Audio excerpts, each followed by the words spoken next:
starting from that cedar tree which is there, kuteremka chini kwenda hivi kupanda mpaka tunamalizia pale. Lakini tunaona tuko watu wengi, kwa hivyo bila tuko wengine mtu atapanda miti ingine ya 10 tutakuwa tumemaliza. But the first thing is I'm going to demonstrate how we plant a seed tree. Sidio?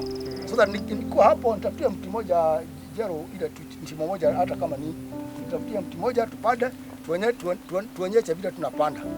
So that hiyo mvua hiyo tukichika. Hi, my name is Michael Ayaki, founder Miti Alliance. Today we are here at Gathiuru Forest in Mount Kenya, and today we are planting 1,000 trees. The reason we are here really is because of the importance of really the coverage of trees across Kenya. In general, Kenya is want to go to 10% forest cover, which is recommended worldwide for forest coverage for every country. What we are doing today with Miti Alliance and other sponsors and partners, we are doing rehabilitation of one of the degraded sites in Gathiuru to return it to the former glory. Degradation in Gathiuru normally comes because of either fire, drought, which is caused by drought, and also illegal excision of lands for maybe farming and other activities or poaching. So what we are trying to do is that we are rehabilitating that site with the species that are suitable to the site, so that we turn it to the former growth, because we know in Gathiuru we normally do conservation and commercial forestry. So what we are doing here is we are doing conservation for water, because it's a water source for river Ewaso Nilu, which is the backbone of livelihood in northeastern province. And we are happy to have partners, and we need more partners, and we hope that sooner or later the degraded site will return to their former glory, and we increase the water level and the water intake, so that we have proper downstream flow of water for the health of the community. And what we are really saying is that we want such efforts to continue even in other communities. And someone can replicate what we're doing as Miti Alliance.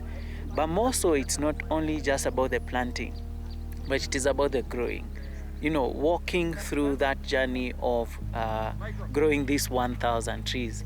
Now for us as Miti Alliance is to see this coming to fruition in the next 3 years.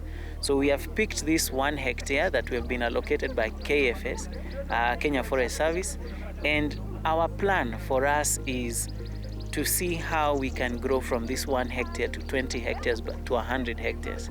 But we want to start with 1, maintaining it, taking care of the seedlings, and ensuring that as we're doing it, we're educating others of how to do it, how to grow useful trees and shrubs in forests, but also even in conservation matters.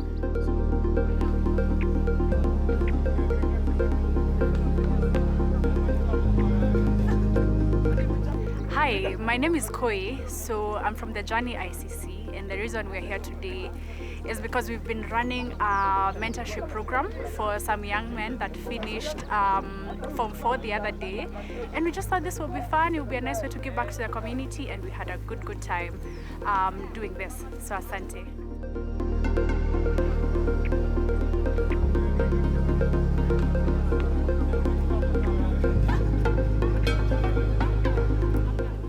Majina ni Fred ama Waziri from Journey ICC.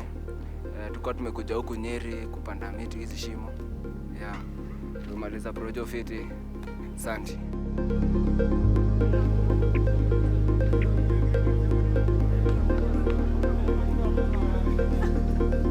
Guys, my name is Gabriel. I'm from the Journey ICC group. We've come to plant trees here at Gathiuru, NaruMoru. Trying to conserve the environment. Thank you.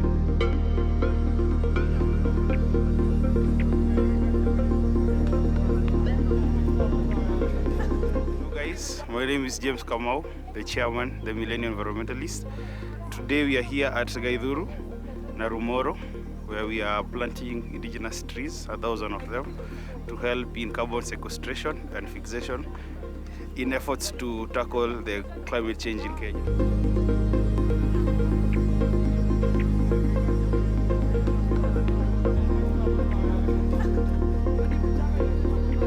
we are truly grateful to everyone who has showed up today, and we continue to call on every Kenyan out there to conserve their environment wherever they may be. Thank you very much.